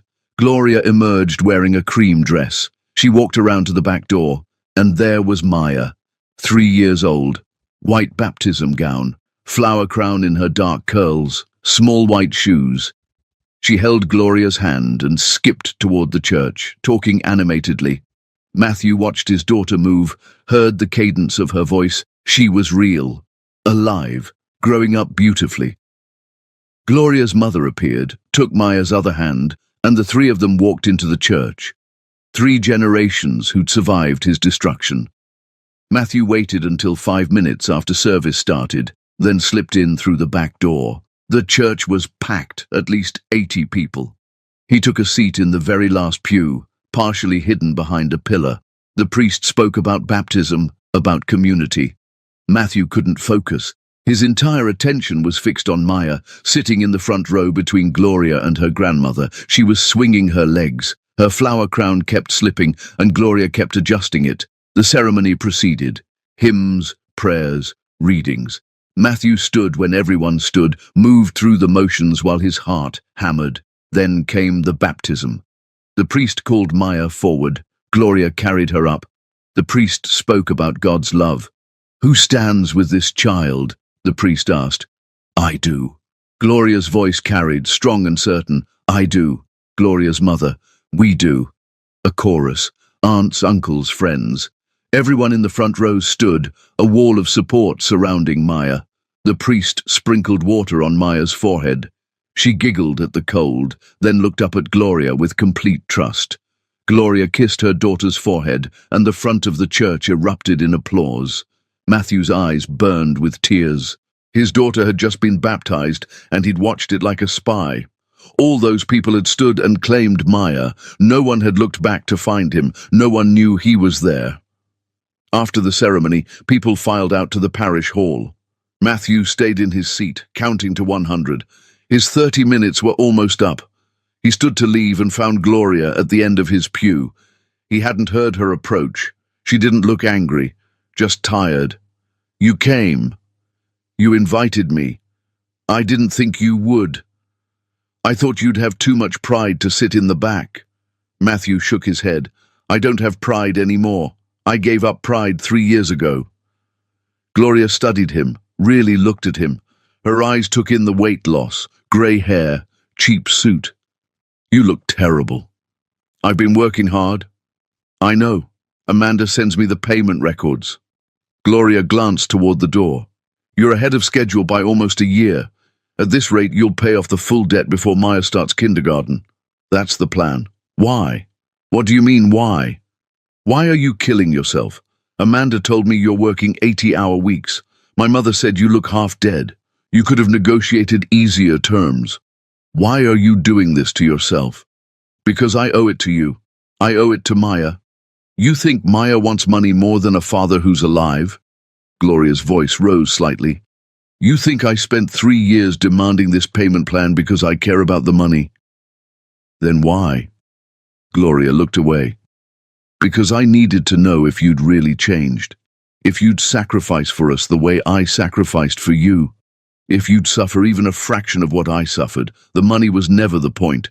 Proving you could commit to something hard for years, that was the point. The words hung between them. You've proven it, Gloria said quietly. You've worked yourself half to death for 3 years. You've paid $380,000 when most men would have declared bankruptcy. You showed up here when you could have stayed away. You sat in the back when you wanted to be in front. So I'm going to ask you something. Do you want to meet your daughter? Matthew's legs almost buckled. Yes. She's 3. She doesn't know you. I've told her she has a father who lives far away and is working very hard. She asks about you sometimes. Where's my daddy? She'll ask why you weren't at her baptism. What do you tell her? That you were there. That you came even though it was hard. That you're trying. Gloria's eyes met his. I'm not ready to let you be a full-time father. I'm not ready to trust you with my daughter's heart. But I'm willing to let her meet you. Supervised visits. 1 hour per month. You still can't be alone with her. I'll be there. But you can talk to her. She can start to know you. Does that work? Matthew couldn't speak. He nodded, tears finally escaping. Gloria pulled an envelope from her purse. First visit is next Saturday at 2 p.m. My house address is inside. 1 hour. Don't bring gifts. She doesn't need more toys. Just bring yourself. And Matthew? Don't disappoint her. I've forgiven you for hurting me.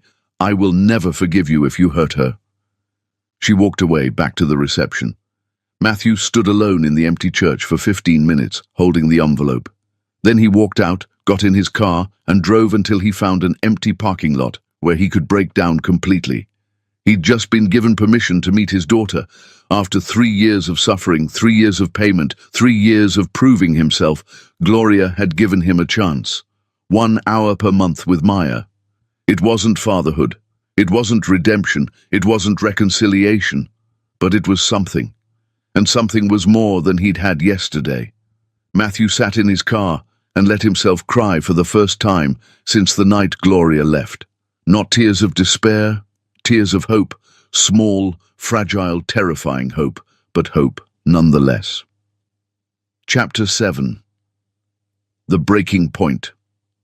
4 years after the night Matthew's life exploded in his living room, he sat in Gloria's home for Maya's 4th birthday party, watching his daughter blow out candles surrounded by 15 children, while he remained in a designated corner 40 feet away, like a dangerous animal being slowly reintroduced to civilization, when Lillian Gish appeared at the front door looking destroyed and desperate, and Gloria's face transformed into something so cold and powerful that every conversation in the room stopped dead.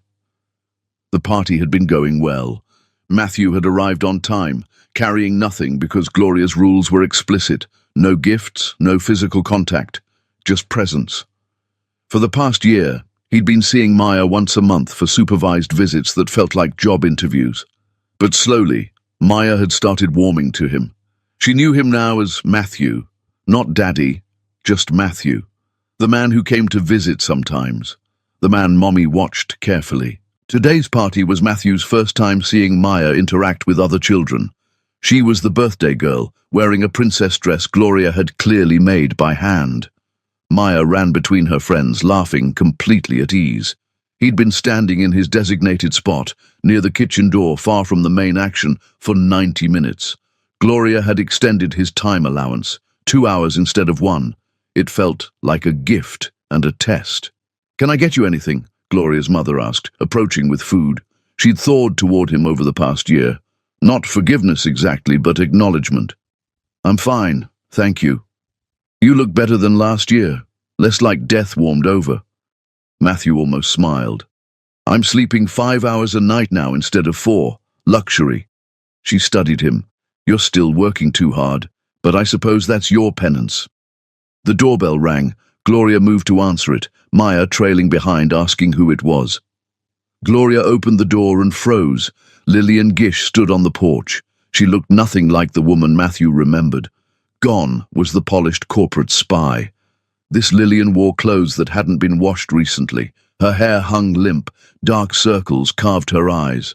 "Gloria," Lillian said, voice hoarse. "I need to talk to you."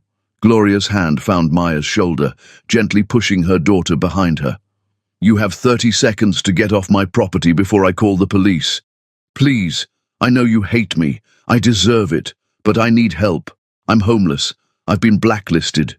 You won the lawsuit against Palmer's company. You got millions. You need nothing from me." Gloria's voice could have cut glass. "You were paid to destroy my family. You succeeded. Now you're facing consequences. That's called justice." Matthew moved closer without thinking. Gloria noticed and held up one hand. "Stay back." Lillian's eyes found Matthew. Her face twisted. "This is your fault. You ruined me. If you hadn't been so pathetic, if I hadn't been easy to manipulate, you would have found another target," Matthew said quietly. "You're a professional. My weakness was your opportunity, but my consequences are mine. Yours are yours. I'm going to starve on the street." "Then I suggest you find a shelter," Gloria said. "The same way I would have if Matthew had destroyed me instead of just trying. The difference is, I had a baby to protect, and you have nothing but your choices. Live with them."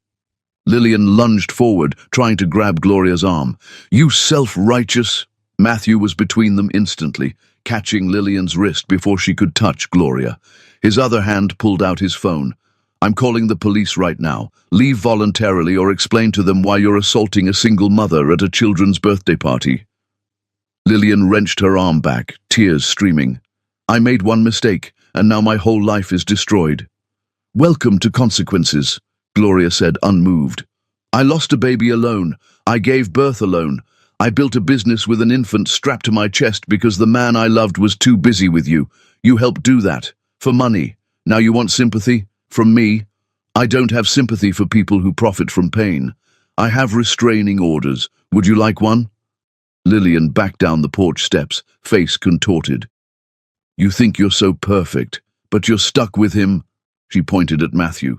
"As your daughter's father forever. Every birthday, every holiday, you have to see his face. That's my revenge." Gloria's smile was razor-sharp. "You're right. I'll never be free of him, but I'm also never going to be you, alone, desperate, begging at the door of someone I destroyed, so I'll take my consequences over yours any day. Now get out before I have you arrested." Lillian stumbled down the driveway and disappeared. Gloria closed the door and leaned against it, her composure cracking. Her hands were shaking. Matthew stood very still. "Are you okay?" "I'm fine," but her voice wavered. Maya appeared from the hallway where she'd been hiding. "Mommy, why was that lady yelling?" Gloria immediately switched to parent mode, kneeling to Maya's level.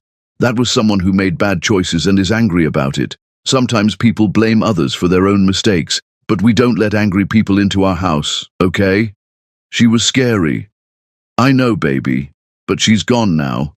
Matthew helped Mommy make sure of that. Gloria looked up at him, something in her expression shifting. "Thank you for stepping in. I'll always step in if someone tries to hurt you, both of you." The words hung in the air. Gloria stood, brushing off her dress. "Party's almost over. You can stay for cake cutting if you want. I'm extending your time." "Are you sure?" Maya asked if Matthew could see her blow out candles. I said yes. Gloria's eyes held his. "Don't make me regret it." Matthew nodded and returned to his corner. But something had changed. When Maya's friends gathered for cake, Maya looked back at him and waved.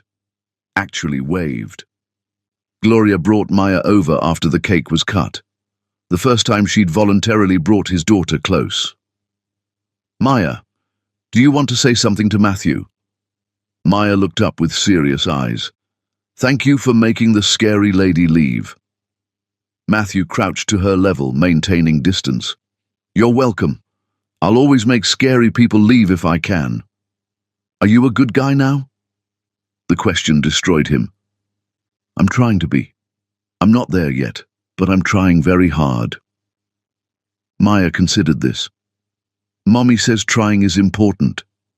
Your mommy is right about everything. Maya giggled. Not everything. She doesn't like broccoli, and broccoli is good. Is that so? Uh-huh. You should tell her. Matthew glanced at Gloria. Maybe you can teach her about broccoli. Okay. Maya ran off to tell her friends that Matthew agreed about broccoli. Gloria stood next to him. For a moment they watched the children play. She's extraordinary, Matthew said quietly. She is, and she has no idea yet how much her father threw away to be with a woman like the one who just showed up. I'll tell her someday, when she's old enough. I won't let you carry the burden of explaining my failures. Gloria turned to look at him. You're different than you were. Not just physically. Something fundamental changed. Suffering changes people. Either it makes them bitter or it burns away the bullshit. I chose to let it burn. And the woman you were sleeping with while I was pregnant just appeared at my door homeless. Does that give you any satisfaction? Matthew shook his head. No, I feel sorry for her. She made terrible choices, but so did I. The difference is I had people who gave me a path to redemption. She doesn't. You feel sorry for the woman who helped destroy your life? I feel sorry for anyone who's that lost, even if they're the reason I got lost too. Gloria studied him. Amanda tells me you'll finish the full debt payment in 18 months if you maintain pace. Maya will be 5.5. That's the plan. And then what? You think we're going to be a family again? No. Matthew's answer was immediate. You're right not to trust me. You're right to keep me at distance. I destroyed us. That's not fixable. But maybe I can be someone who doesn't make Maya's life worse by being in it. That's the best I can hope for. Gloria's face softened slightly. That's the first realistic thing I've heard you say. You're not trying to win me back. How could I? You're not a prize to be won. You're a person who I devastated. Winning you back would require you to ignore reality. I'm not asking for that. I'm asking to know my daughter without causing her pain. That's the only thing I have a right to ask for. Good answer. Gloria paused. Amanda is going to call you next week. I'm adjusting the payment plan. Matthew's stomach dropped. What? Why? I haven't missed any. I'm reducing the remaining balance to 0. The world tilted. What? You heard me. The debt is paid, not in money. You've paid less than half. But in proof, you've proven for 4 years that you're willing to suffer for us. You've worked yourself to exhaustion. You've paid $380,000 when you could have declared bankruptcy. You've sat in corners at parties. You've maintained boundaries. You've become a different person. Gloria's voice was steady, but her eyes were bright. The money was never the real debt. I needed to know if you'd changed. You have. The financial debt is forgiven. Matthew couldn't process it. Gloria, don't cry at my daughter's birthday party. There are children present. But her voice was gentle. This doesn't mean we're together. This doesn't mean I trust you. This means you've earned the right to be Maya's father without an impossible financial burden. She needs her father, a healthy father, not one working himself to death. I don't know what to say. Say you'll take care of yourself. Say you'll be present for her. Say you'll never make me regret this. I swear I won't. I'll spend the rest of my life, stop proving, start being. That's what Maya needs, not grand gestures. Just show up, consistently, forever. Gloria looked at the children. Amanda will send paperwork next week. You'll start having visits twice a month, 2 hours each, still supervised but extended time. In 6 months, if you're still consistent, we'll discuss unsupervised visits. Matthew's legs felt weak. Thank you. Thank you doesn't even... I'm not doing this for you. I'm doing it for her. Gloria nodded toward Maya.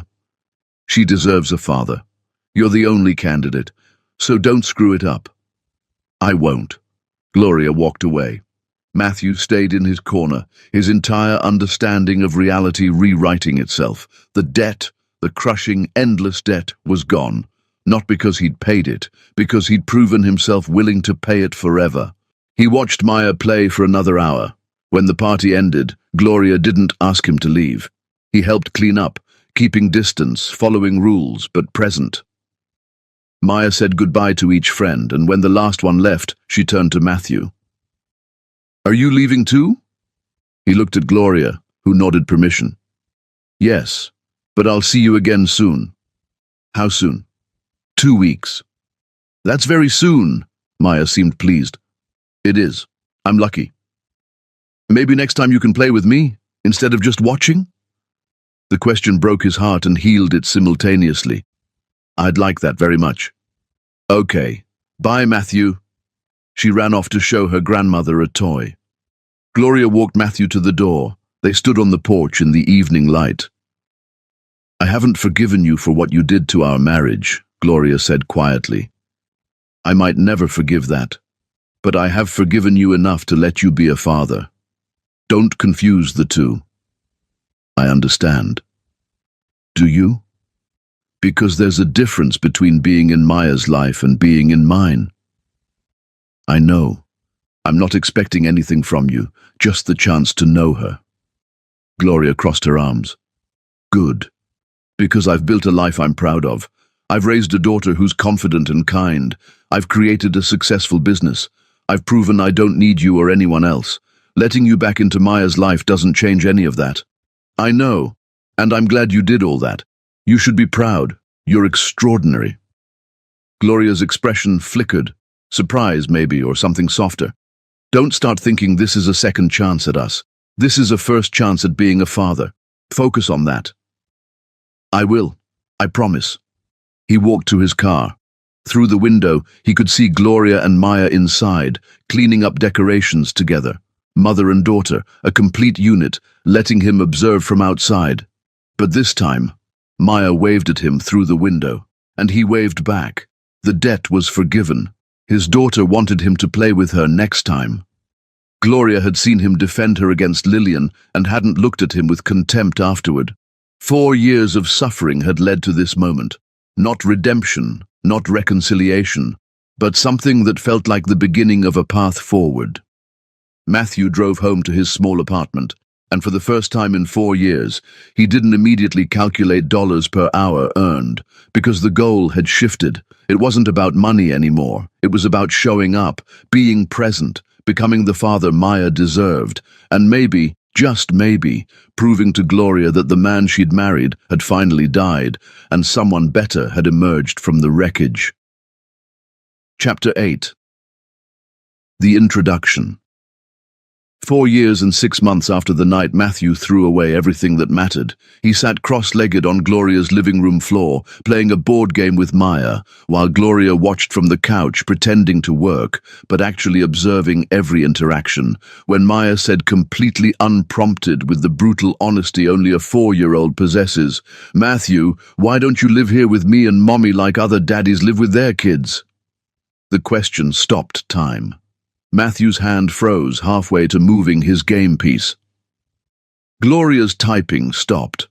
The only sound was the kitchen clock ticking. This was the 6th supervised visit since Gloria had forgiven the debt. They'd fallen into a rhythm. Matthew arrived, Maya was excited to see him. They played while Gloria supervised, and Matthew left when time was up. Simple, careful, working. But Maya's questions had been getting more direct. Do you have a house? Why do you only come on Saturdays? Do you have other kids or just me? Each question was a landmine. Matthew answered honestly but simply. Yes, he had an apartment. He came on Saturdays because that's when Mommy said he could. Just her. She was his only child. But this question was different. This question went to the heart of everything broken. Matthew set down his game piece carefully. That's a very good question, Maya. The answer is complicated. Can I try to explain it? Maya nodded seriously, her dark curls bouncing. She'd inherited Gloria's hair and his eyes. The combination was striking.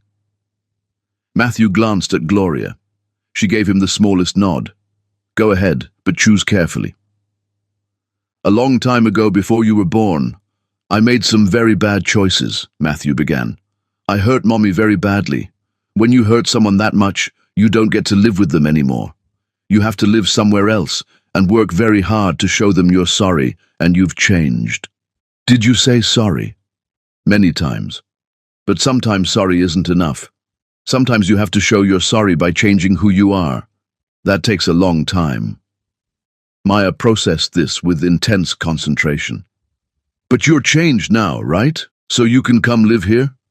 It's not that simple, sweetheart. Think about when you broke your friend's toy last month. You said sorry and felt bad. But did that make the toy unbroken? No, it was still broken. Right. My bad choices broke something very important between me and Mommy. Saying sorry and changing doesn't unbreak it. Mommy gets to decide if she wants me around, and right now, she's being very kind by letting me visit you. But visiting is different from living together. Maya turned to Gloria. Mommy, is he a good guy now? Gloria closed her laptop slowly. Matthew could see her weighing how to answer. He's trying very hard to be a good guy, and trying is important. But adults have complicated feelings about people who hurt them, even if those people change. Do you still have hurt feelings? Yes, baby, I do. Some hurts take a very long time to heal. Maybe forever. Maya looked between them, her small face troubled. But you're both nice to each other when he comes over. That's because even when grown-ups have hurt feelings, they can still be polite, especially for important things, like making sure you get to know your father. Gloria's voice was steady, but Matthew heard the weight behind every word. Is Matthew my father? I thought fathers lived with their kids. Some fathers do, some don't. Families come in lots of different shapes. Matthew is your biological father. That means he's the person who helped make you when you were just a tiny baby in Mommy's tummy. But he wasn't able to be a daddy for a long time because of those bad choices we talked about. Now he's learning how to be a good father. We're giving him a chance to figure it out. Maya turned back to Matthew. Are you figuring it out? The question was so earnest, so open, that Matthew's voice caught. I'm trying my best. You make it easy because you're such an amazing kid.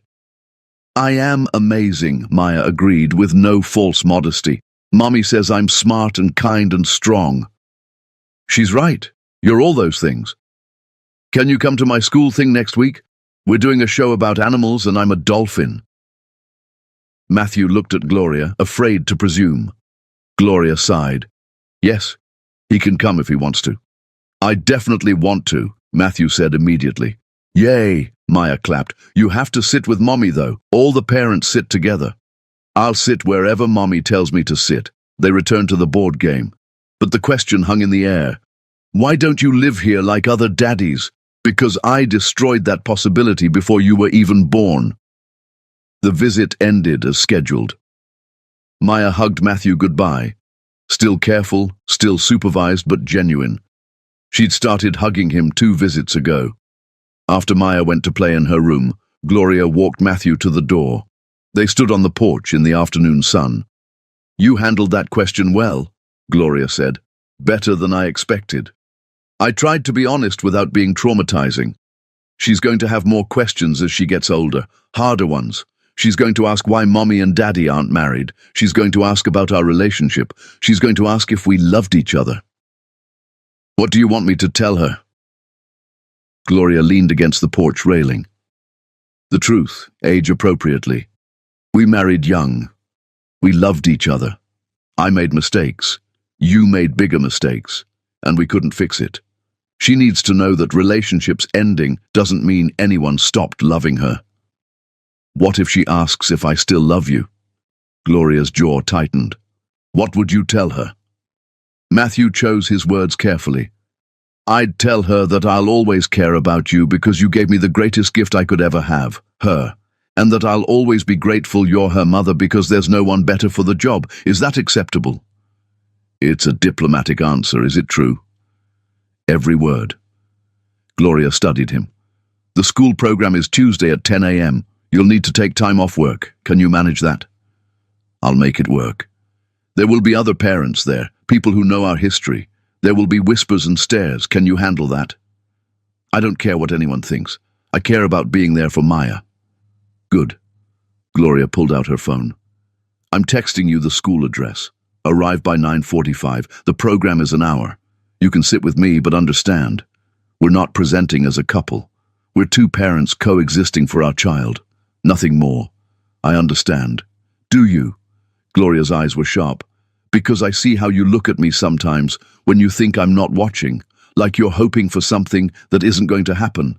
Matthew felt his face heat. I'm sorry. I don't mean to make you uncomfortable. I'm not uncomfortable. I'm being clear. You've earned the right to be Maya's father.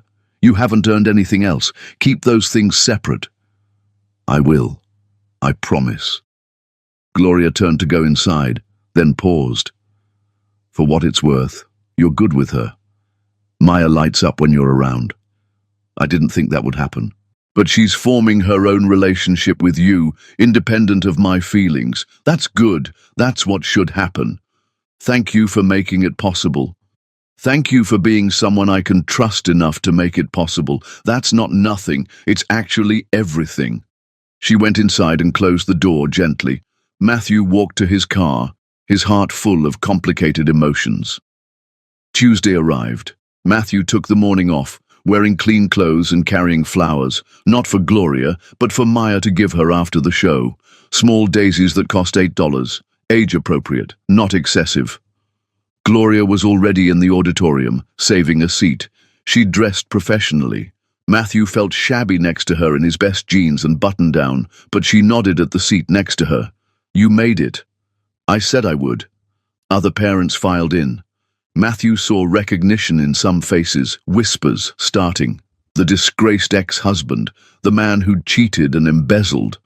Gloria seemed unbothered. The program began. 24-year-olds in animal costumes performed a chaotic, adorable show. Maya was a dolphin, wearing a grey costume Gloria had clearly made. She sang her lines loud and proud, missing words, but making up for it with enthusiasm. Matthew's chest ached watching her. His daughter, on stage, being wonderful and weird and perfectly herself. When Maya spotted him and Gloria sitting together, her whole face lit up. She waved enthusiastically, nearly knocking over the child next to her. Gloria waved back, laughing. Matthew waved too, and Maya's smile got impossibly bigger. After the show, children ran to their parents. Maya launched herself at Gloria first, as she should, then turned to Matthew. Did you see me? I was the best dolphin. You were incredible. I brought you flowers for being such a talented dolphin. Maya took the daisies with reverence. I love them. Can I keep them forever? They'll last about a week if you put them in water, but we can press one in a book so you can keep it even longer if you want. Yes. Mommy, can we do that? Gloria smiled. We'll press one when we get home. Thank you, Matthew. That was thoughtful. They walked out together, Gloria, Maya, and Matthew, looking to any observer like a normal family. But Matthew felt the careful distance Gloria maintained, the way she kept Maya between them, the reminder that this was co-parenting, not reconciliation. In the parking lot, Maya hugged both of them goodbye. This was the best day. Both my parents came. After Maya and Gloria drove away, a woman approached Matthew. He recognized her vaguely, maybe one of Gloria's friends. You're Matthew, right? Yes. I'm Jennifer. I know Gloria from the Chamber of Commerce. I just wanted to say, I've heard your story. What you did was awful, but showing up here today, being present for your daughter, that takes guts. Don't screw it up. She walked away before he could respond. Matthew sat in his car for a moment, processing. The whispers, the judgment, the woman's blunt warning, it was all deserved. He'd made his bed, one supervised visit at a time, one school program at a time, one pressed flower at a time, building something that would never erase the past but might create a livable future.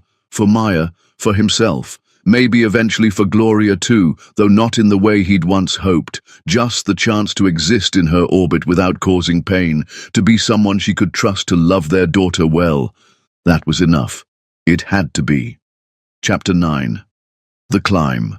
4 years and 11 months after Gloria destroyed Matthew's life in front of everyone who mattered, he received a phone call the week before Christmas from Gloria, asking in a voice that was carefully neutral but held something underneath, maybe hope, maybe fear, if he wanted to spend Christmas morning with Maya, because their daughter had asked specifically if Matthew could see me open presents since he's my daddy, and daddies are supposed to be there for Christmas. And Matthew said yes so fast he nearly dropped his phone. The visits had increased over the past 6 months. Twice a week now instead of twice a month, 3 hours each instead of 2. Gloria still supervised, but she'd started leaving the room occasionally, going to check on laundry, making phone calls, giving them space. Maya called him Daddy now instead of Matthew. The shift had happened organically 3 months ago.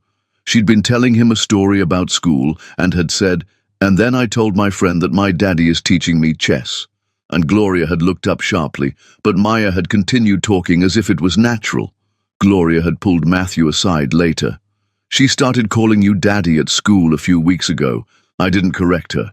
It felt wrong to tell her she couldn't when you are technically her father. I can ask her to call me Matthew if you prefer."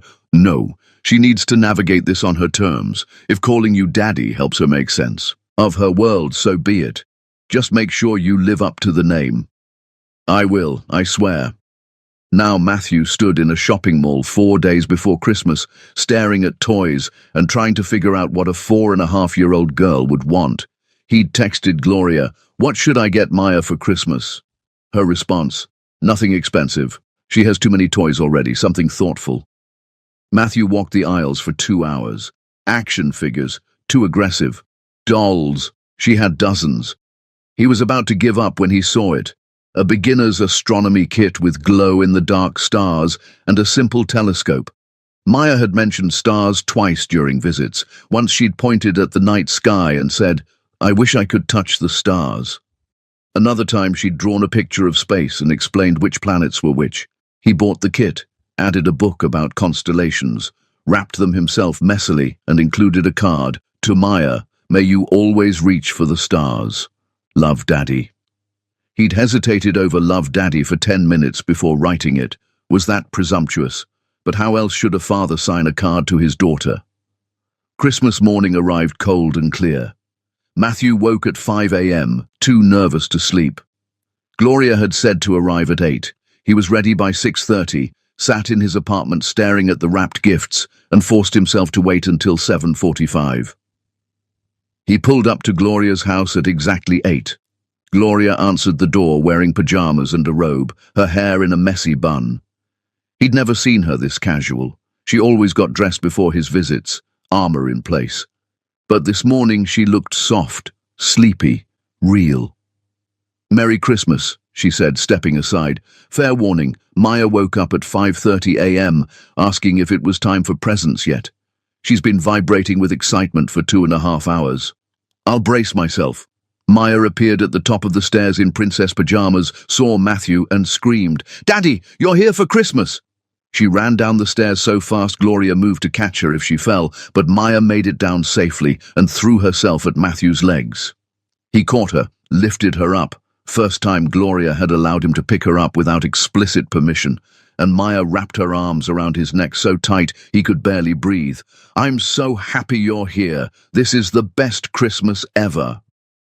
Matthew's eyes burned. He buried his face in his daughter's wild curls and let himself feel the moment. This was real. This was his child, in his arms, genuinely happy to see him. Gloria watched from the hallway, her expression unreadable. Then she smiled, small but genuine. "Coffee's ready if you want some. Maya, let Daddy breathe." They moved to the living room. The Christmas tree was modest but beautiful, clearly decorated by Maya based on the concentration of ornaments in the bottom third. Presents were stacked underneath, many for Maya, a few for Gloria, and Matthew noticed with a jolt 2 wrapped gifts with his name on them. "You got me presents?" Maya insisted, Gloria said. "She used her allowance. I helped her shop." Maya bounced on her toes. "Can we open presents now, please?" Gloria looked at Matthew. "What do you think, Daddy? Is it time?" The question, the casual inclusion, it felt monumental. I think it's definitely time. Maya dove for the presents. Gloria sat on the couch with coffee, and Matthew sat in a chair nearby. They watched Maya tear through wrapping paper with enthusiasm. She opened Gloria's gifts first. Clothes, books, art supplies, each received enthusiastic appreciation. Then she got to Matthew's gift. She read the tag carefully. To Maya, from Daddy. She looked up at him. You got me something? I did. I hope you like it. She opened it carefully, more carefully than she'd opened Gloria's gifts, as if something from him was more fragile. When she saw the telescope and stars, her eyes went huge. Real stars. For my ceiling. They glow in the dark, Matthew explained. And the telescope is for looking at real stars outside. We can learn the constellations together if you want. Can we put them up tonight? Can we look at stars tonight? If Mommy says it's okay. Maya turned pleading eyes on Gloria. Please, Mommy. Gloria's throat worked. Yes, baby, we can put them up tonight. Maybe Daddy can help. Yes! Maya rushed to hug Matthew again. This is my favorite present ever. Thank you, Daddy. Matthew held his daughter, this miracle, and tried not to cry. He wasn't entirely successful. After all her presents were open, Maya remembered the 2 gifts with Matthew's name. Daddy, these are for you, from me and Mommy. Gloria cleared her throat. The small one is from Maya. The other one is from me. You don't have to open them now. I want to. Matthew took the small package first, wrapped in paper Maya had clearly chosen, covered in cartoon animals. Inside was a framed crayon drawing. It showed 3 stick figures labeled Mommy, me, and Daddy. They were holding hands in front of a house under a sun. I drawed us, Maya explained. That's our family. Matthew couldn't speak. He just stared at the drawing, at the simple representation of what his daughter saw when she thought of family, him included. Do you like it? Maya asked, suddenly uncertain. I love it more than anything I've ever been given. I'm going to put it in my apartment where I can see it every single day. Maya beamed. Open Mommy's present now. The second package was heavier, more carefully wrapped. Inside was a leather-bound photo album. Matthew opened it with shaking hands. The first page showed Maya as a newborn. Every subsequent page documented her growth. First smile, first time sitting up, first tooth, first steps, first birthday, every milestone he'd missed. The last page had a recent photo of all 3 of them at Maya's school program. Someone had snapped a picture of Gloria, Matthew and Maya standing together, Maya between them holding her flowers. Under the photo, Gloria had written, The past can't be changed, but the future can be built. Here's to building something good. Matthew looked up at Gloria. She was watching him with careful eyes. Thank you, he managed. I don't have words. You missed a lot. You can't get it back. But you can know about it. You can see what she was like, and maybe it will help you understand who she's becoming. Gloria's voice was steady, but soft. The album goes up to now. Maybe next year I'll give you another one. Or maybe by then you'll be there enough to take the pictures yourself. They spent the morning together. Gloria made pancakes in the shape of Christmas trees that Maya insisted Matthew had to try. They watched a Christmas movie. Maya sat between them on the couch, her head on Matthew's shoulder, holding Gloria's hand, connecting them. When Maya fell asleep during the second movie, Gloria carefully extracted herself and gestured for Matthew to follow her to the kitchen. Coffee, she offered. Please. They stood in her kitchen while Maya slept in the living room, and something felt different, less guarded. She's happy, Gloria said quietly. Having you here. I wasn't sure it was the right decision, but looking at her face this morning, I made the right call. Thank you for trusting me with this. You've earned it. Finally. After almost 5 years. She handed him a coffee mug. Amanda is going to call you next week. We're formally establishing a custody arrangement. You'll have Maya every other weekend, Friday night through Sunday afternoon, and 1 weeknight dinner each week. Matthew nearly dropped the mug. Are you serious? Maya is almost 5. She'll start kindergarten in the fall. She needs stability and routine, which means we need a formal arrangement. You've proven you're consistent. You've proven you care. It's time to make this official. Gloria, I don't know what to say. Say you'll continue showing up. Say you'll put her first. Say you'll never make me regret this. Gloria's eyes met his. I'm giving you shared custody. That means you're going to make decisions about her life. That means you'll be at school events and doctor appointments and all the boring, hard parts of parenting. Can you handle that? Yes. Absolutely yes. Good. She turned to look at Maya sleeping. She deserves to know both her parents love her. You've proven you love her. That's what matters. What about you? The question escaped before Matthew could stop it. What about me? Do you hate me less? Gloria considered. I don't hate you. I haven't hated you for a while. I'm still angry about what you did. I'm still hurt. But I'm also impressed. You became someone different, someone better. That takes incredible strength. Or incredible desperation. Maybe both. She smiled slightly. Look, I'm not saying we're friends. I'm not saying I forgive everything. But I'm saying I see you. I see the work you've done. I see the father you're becoming, and I'm willing to build a co-parenting relationship that's functional and healthy. For Maya. Just for Maya? Gloria's expression shuttered. Don't push it, Matthew. I'm giving you a lot today. Be grateful for what you have instead of asking for what you don't deserve. You're right. I'm sorry. They stood in her kitchen sipping coffee while their daughter slept nearby, and Matthew felt something he hadn't felt in 5 years. Contentment. Not happiness exactly, but a sense that maybe, possibly, the worst was behind him. When Maya woke up, they spent the rest of the day together. Gloria ordered Chinese food for dinner. They ate together like a normal family, passing containers and laughing at Maya's stories. As Matthew was leaving that night, Maya hugged him tight. Will you come back tomorrow? Not tomorrow, sweetie, but very soon. And next week, you're going to come stay at my apartment for a whole weekend. Really? Maya looked at Gloria for confirmation. Really? We'll pack your bag together. You'll have your own special area at Daddy's house. Maya's joy was incandescent. She hugged Matthew again, then ran off to play with her new telescope. Gloria walked Matthew to the door. In the porch light, she looked younger than her years, or maybe just less burdened. Thank you for today, Matthew said. It meant everything. You're welcome. Merry Christmas, Matthew. Merry Christmas, Gloria. He walked to his car, got in, and sat for a moment, looking at Maya's drawing of their family. 3 stick figures holding hands. 5 years ago, he'd destroyed his family through selfishness and stupidity. Today, he'd spent Christmas morning with his daughter. Next week, she'd sleep in his apartment. It wasn't the family he'd had. It was something new, built on honesty and hard work and painful growth. But it was real. And it was his. Chapter 10. The Redemption.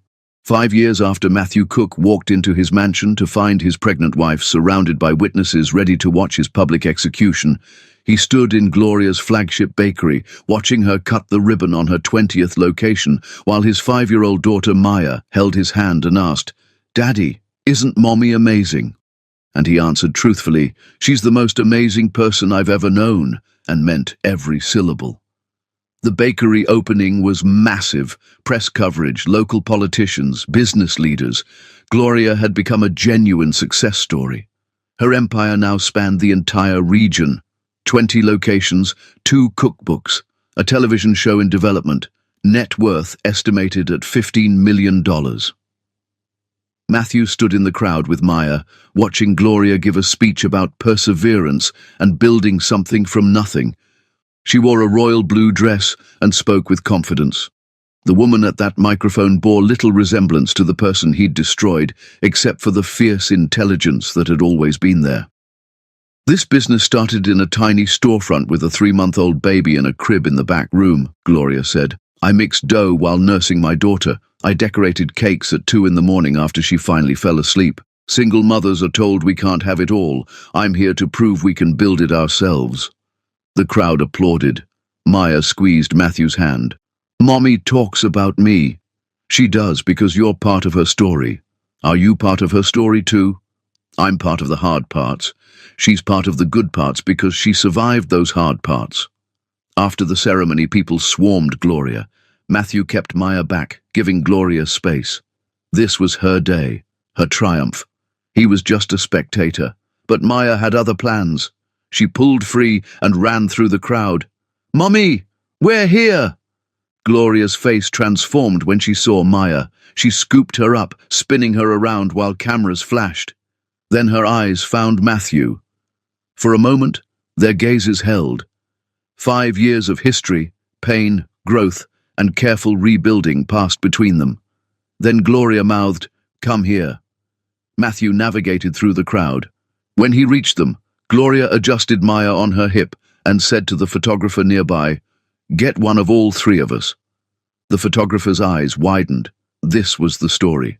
"Are you sure?" "I'm sure." Gloria handed Maya to Matthew. "Hold her while I fix her hair." Matthew held his daughter while Gloria smoothed Maya's curls, the three of them close together, and the photographer captured it. The crowd eventually dispersed. Gloria had to stay for interviews and meetings. Matthew took Maya to get ice cream nearby, their every Wednesday evening routine. "Mummy was so pretty today," Maya said around chocolate. "Were you proud?" "So proud. Your mommy is incredible." "Do you love Mommy?" Matthew's spoon stopped halfway to his mouth. "I care about your mommy very much. I want her to be happy and successful." "But do you love her?" "The kind of love you're asking about is complicated. Your mommy and I hurt each other a long time ago. We're being good parents together now, and that's what matters. But you could love her again if you wanted to. It's not about wanting to, sweetheart. It's about what Mommy wants, and she wants us to be good at taking care of you." Maya licked her ice cream thoughtfully. "I think you should marry Mommy again." Matthew's heart clenched. "Why's that?" "Because then we'd all live together. I have 2 houses now, and that's okay. But one house would be easier. And you and Mommy smile at each other sometimes when you think I'm not looking." Kids saw everything. Even if I wanted that, and I'm not saying I do, Mommy would have to want it too. And she's happy with how things are now. "Have you asked her?" "Asked her what?" "If she wants to marry you again." Out of the mouths of children. "No, honey, I haven't."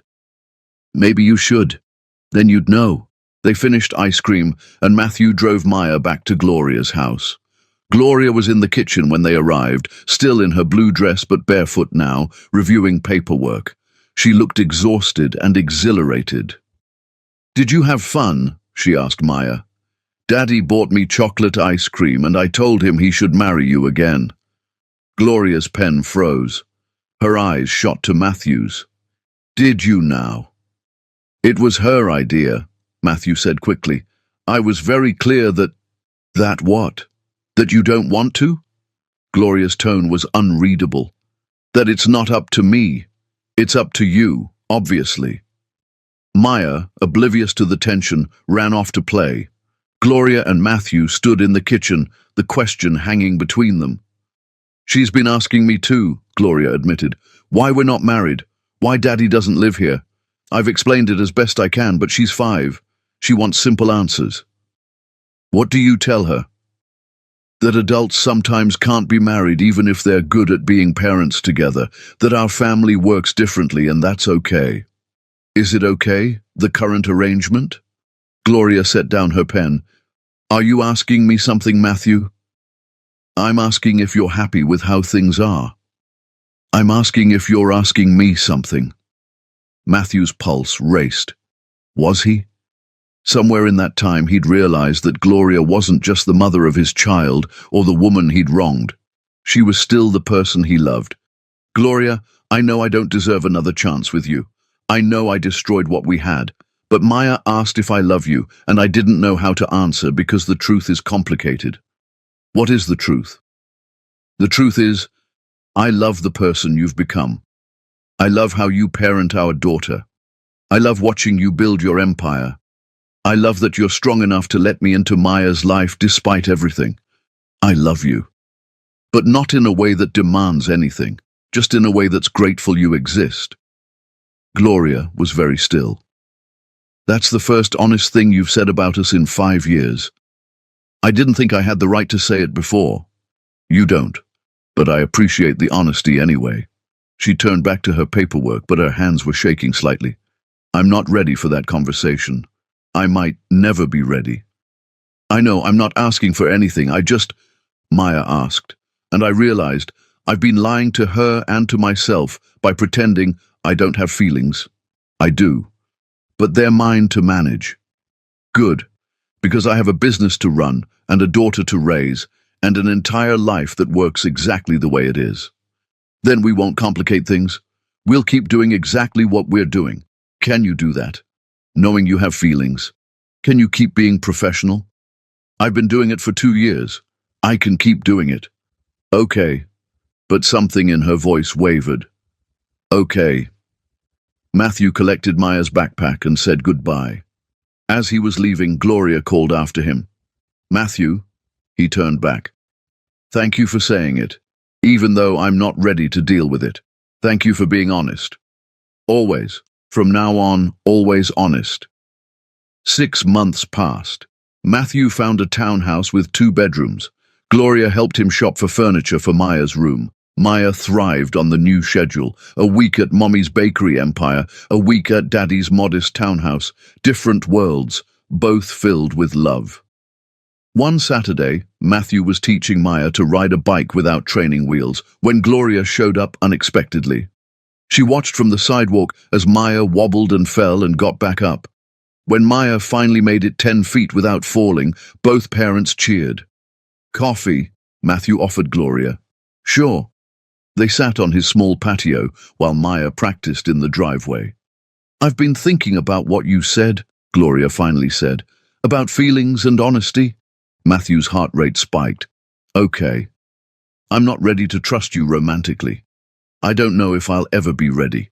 You broke something in me that might not be fixable. I understand. But, she turned to look at him, I'm not close to the possibility of eventually maybe considering it. In the distant future, if you continue being who you are now. Gloria, I'm not promising anything. I'm just saying I'm not saying never. There's a difference. Her eyes were serious. You've spent 5 years becoming someone different, someone better. I've watched you sacrifice and suffer and rebuild yourself. That means something. It doesn't erase the past, but it means something. What are you saying? I'm saying let's see where we are in another year, or 2, or 5. Let's keep co-parenting. Let's keep being honest. Let's keep showing Maya that adults can work together even when things are hard. And maybe eventually, if we're both ready, and it makes sense, and it won't hurt Maya, maybe we can see if there's something worth rebuilding. It wasn't a promise. It wasn't even hope, really. Just the smallest possibility. But Matthew had learned to survive on possibilities. I can do that. Good. Because Maya deserves to see healthy relationships, not desperate ones. If we ever try again, it has to be from a place of strength, not need. Agreed. Maya rode past successfully, shrieking with joy. I'm doing it! They both cheered. Gloria reached over and squeezed Matthew's hand briefly, the first intentional touch in 5 years that wasn't about handing over their daughter. It lasted only a second, but it was enough.